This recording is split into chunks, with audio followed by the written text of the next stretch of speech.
Hi friends, good morning. ഇന്ന് എന്തോ ഉണ്ടാക്കാൻ പോകുന്നറിയാമോ? പച്ചത്തീയൽ. അതിന് വേണ്ടിയിട്ട് ഞാൻ എടുത്തു വെച്ചേക്കുന്നതാണ്. കുറച്ച് ഉള്ളി എടുത്തു വെച്ചിട്ടുണ്ട്, പയറെടുത്ത് വെച്ചിട്ടുണ്ട്, പിന്നെ തൊലിക്കാനുള്ള പയർ വേണം. നമ്മൾ തൊലിച്ചെടുക്കണം അതിനകത്തെ പയർ, അതും നമുക്ക് ഇതിനോട് ഇടുന്നത് നല്ല. പിന്നെ പച്ചേത്തയ്ക്ക വേണം. ഇത്രയും സാധനങ്ങളാണ് നമുക്ക് ആവശ്യം. അപ്പോൾ നമുക്കൊന്ന് നോക്കാം ഉണ്ടാക്കുന്നത് എങ്ങനെയാണെന്ന്. അപ്പോൾ ആദ്യം ഞാൻ ഉള്ളി പൊളിക്കണം, പയർ ചെറുതായിട്ട് അരിയണം, ഈ പയർ തൊലിച്ച് അതിനകത്തെ പയറെടുക്കണം. അങ്ങനെയുള്ള പരിപാടി. അമ്മ വെയിറ്റിങ്ങിലാണ്, അമ്മ അതൊക്കെ ചെയ്തു തരും. ഇപ്പം നമ്മൾ എന്തൊക്കെയാണ് പച്ചത്തീയലിന് വേണ്ടി അരിഞ്ഞുകൊണ്ട് വന്നേക്കുന്നതെന്ന് അറിയാമോ? പയർ, പിന്നെ അതാണ്ട് പയർ തൊലിച്ചത്, തക്കാളി ഒരെണ്ണം, ഒരു 10-12 ചുവന്നുള്ളി, ചെറുതാണ് അതുകൊണ്ട് 10-12 എടുത്ത്, കറിവേപ്പില, എരിവിന് ആവശ്യത്തിന് പച്ചമുളക്, പിന്നെ പച്ചേത്തക്കായ. അത് ഞാൻ ഒരു പച്ചേത്തക്ക എടുത്തിട്ടില്ല, പകുതി എടുത്തിട്ടുള്ളൂ. അപ്പം ഇതെല്ലാം ഞാൻ അരിഞ്ഞിട്ടുണ്ട്. ഇനിയിപ്പോൾ ഇതെല്ലാം കൂടെ നമ്മളൊന്ന് വെള്ളത്തിലൊന്ന് വേവിക്കും. അപ്പം തക്കാളി ആദ്യം ഇടണ്ട. ആദ്യം പയറും ഉള്ളിയും കായും ആ പയർ തൊലിച്ച് വെച്ചേക്കുന്നു പച്ചമുളകും കൂടി ഇട്ട് നമുക്കൊരു ശകലം വെള്ളത്തിൽ അത് വേവിക്കാം.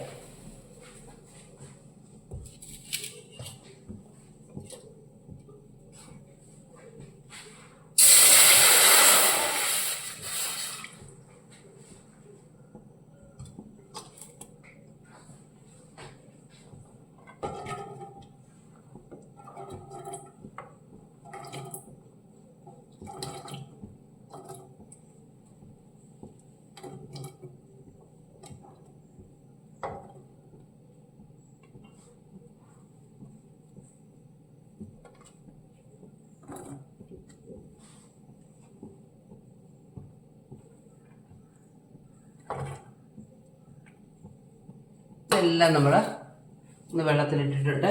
ഇനി ശകലം മഞ്ഞൾപ്പൊടി ഇട്ട് ഉപ്പും ഇട്ട് നമുക്കത് നന്നായിട്ടൊന്ന് വെന്ത് വരണം.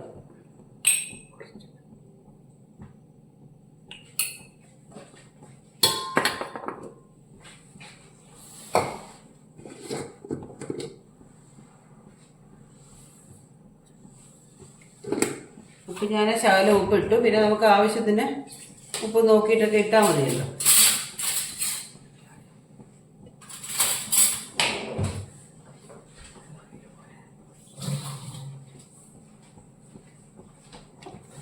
നല്ല കഷ്ണം ഇട്ട് നോക്കിയപ്പോൾ ഒരു ശകലം വെള്ളം കൂടെ വേണം. ഇതെല്ലാം ഒന്ന് വേവണ്ടേ.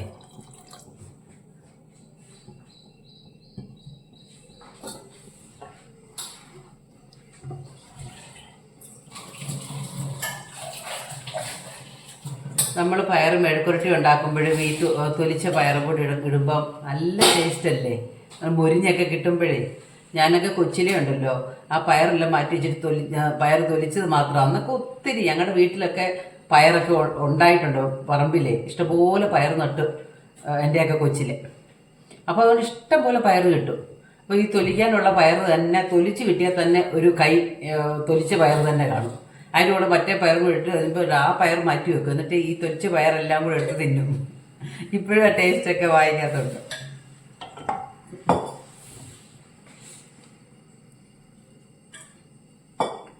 അപ്പം ഇനി ഇതൊന്ന് തിളയ്ക്കണം. തിളച്ചിട്ട് ഒന്ന് വെന്ത് വന്ന് കഴിഞ്ഞിട്ട് നമുക്ക് നോക്കാം.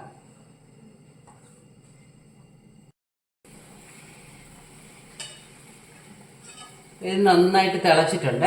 ഇനി നമുക്കിത് അടച്ചു വെക്കാം. തീ അല്പം ഒന്ന് കുറച്ച് വെക്കാം. ഇനി അവിടെ കിടന്ന് വേവട്ടെ. ആ സമയം കൊണ്ട് നമുക്കൊന്ന് തേങ്ങ അരയ്ക്കാം. തേങ്ങയ്ക്കകത്ത് വേണ്ട 1/2 മുറി തേങ്ങ വേണ്ട, അത്രയും തേങ്ങ ഒന്നും വേണ്ട. എൻ്റെ ഒരു 3/4 ഭാഗമൊക്കെ എടുത്താൽ മതി. തേങ്ങായും ചുവന്നുള്ളി ഒരു 2-3 ചുവന്നുള്ളി ഇടുക, ഒരു ശകലം ജീരകം ഇടുക.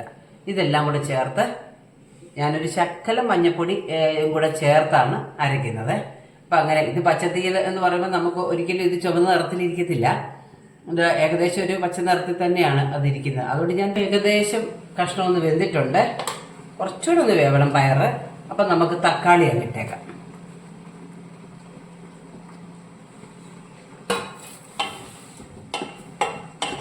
ഇനി തക്കാളി ഒന്ന് വെന്ത് വരുമ്പോഴത്തേക്ക് നമുക്ക് പിന്നെ ഇതെന്താ പയറും വേവും. പിന്നെ നമ്മൾ ഇതിനകത്ത് പുളി പിഴിഞ്ഞൊഴിക്കുന്നുണ്ട്.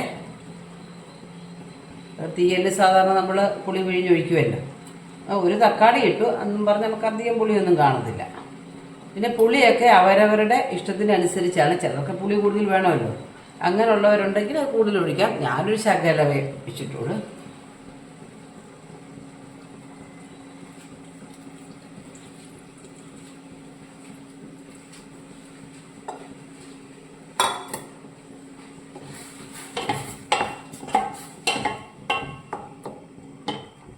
ഇനി ഒന്ന് ഇത് കിടന്ന് വേവട്ടെ.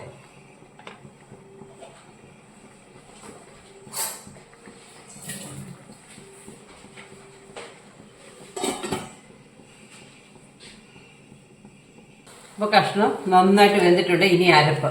ഈ അരപ്പ് ഒരു 2 ചുവന്നുള്ളി, ഒരല്പം ജീരകം കൂടെ ചേർത്ത് ഒരല്പം മഞ്ഞൾപ്പൊടി ഇട്ട്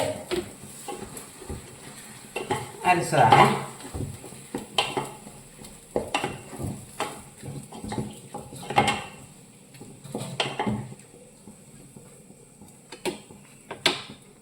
വെള്ളം ചേർക്കണം.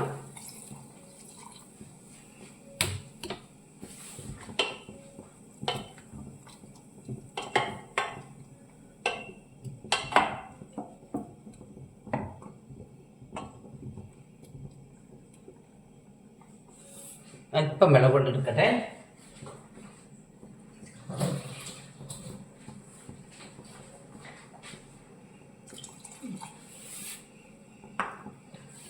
ഇതിനകത്തോട്ട് ശകലം കറിവേപ്പില ഇടുന്നുണ്ട്. കൂടാതെ നമ്മൾ കടു വറക്കാൻ നേരത്തും കറിവേപ്പില ഇടും.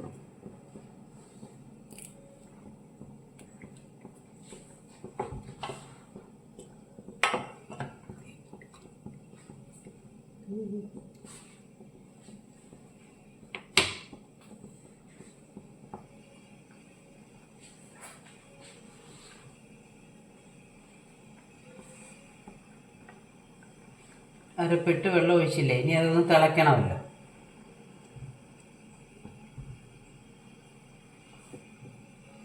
ഉപ്പുണ്ടോയെന്ന് നോക്കണ്ടേ.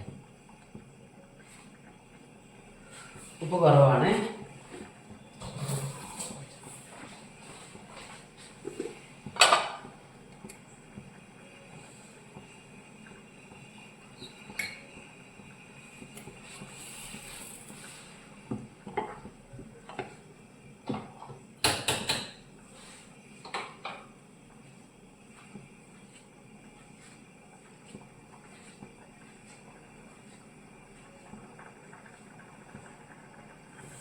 പണ്ടൊക്കെ നമ്മുടെ കൊച്ചിലെ, എൻ്റെയൊക്കെ കൊച്ചിലെയൊക്കെ പറമ്പിൽ നിന്നൊക്കെ സാധനങ്ങൾ കിട്ടുന്നതൊക്കെ എന്തൊരു കോവയ്ക്ക, പാവയ്ക്ക, കപ്പ, പയർ, വെണ്ടയ്ക്ക എല്ലാം കിട്ടുമായിരുന്നു.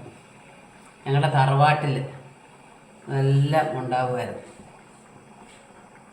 ഇപ്പോൾ ഇവിടെ വെണ്ടയൊക്കെ ഞാൻ വെച്ചിട്ട് മുളക് പോലും ചുവന്നേരം കിളിച്ച് വന്നിട്ടില്ല.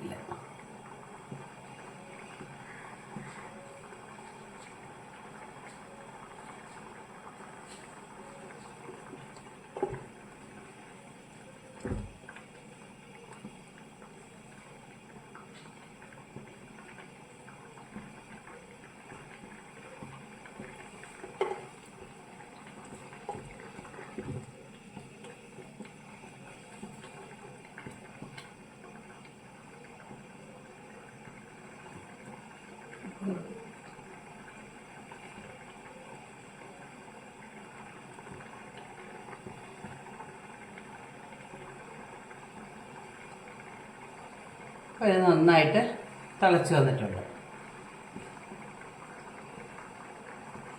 തേങ്ങയുടെ ആ പച്ചച്ചുവയൊക്കെ മാറിയിട്ടുണ്ട്.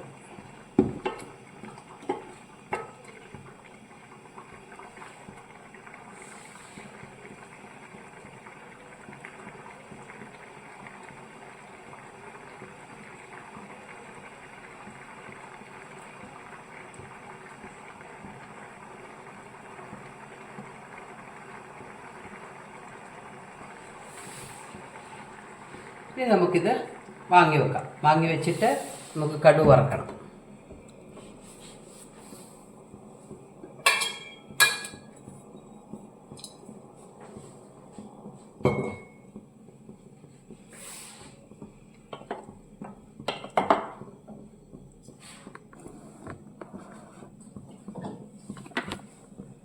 കാണാമല്ലോ അല്ലേ?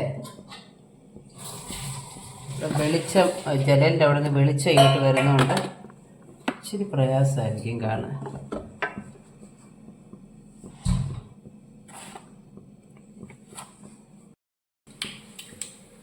കടുക് വറക്കാനായിട്ട് വെച്ചിട്ടുണ്ട്. കടുക് ഇട്ടിട്ടുണ്ട്. ഒരു 2 ചുവന്നുള്ളി.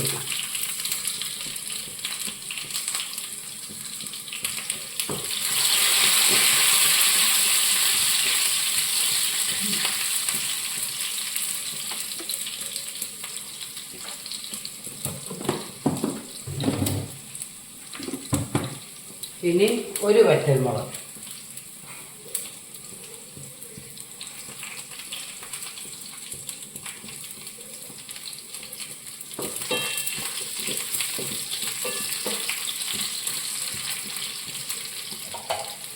കറിവേപ്പില.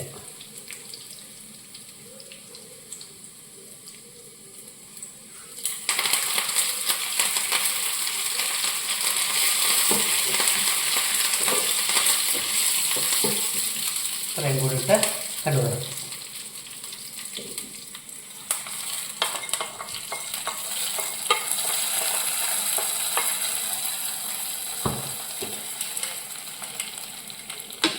അപ്പോൾ നമ്മുടെ പച്ചത്തീയൽ റെഡി ആയിട്ടുണ്ട്. ഇനി ഞാനിത് കാണിക്കാവേ.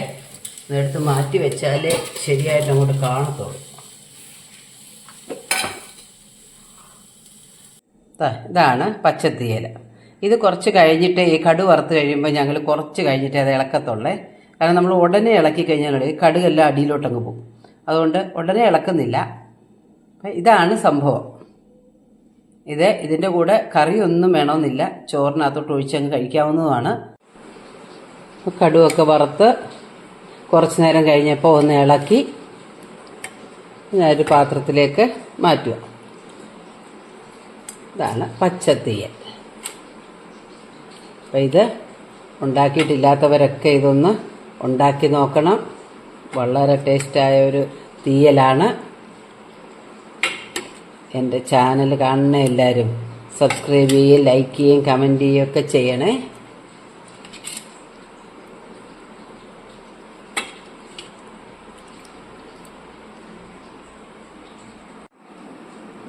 Thank you.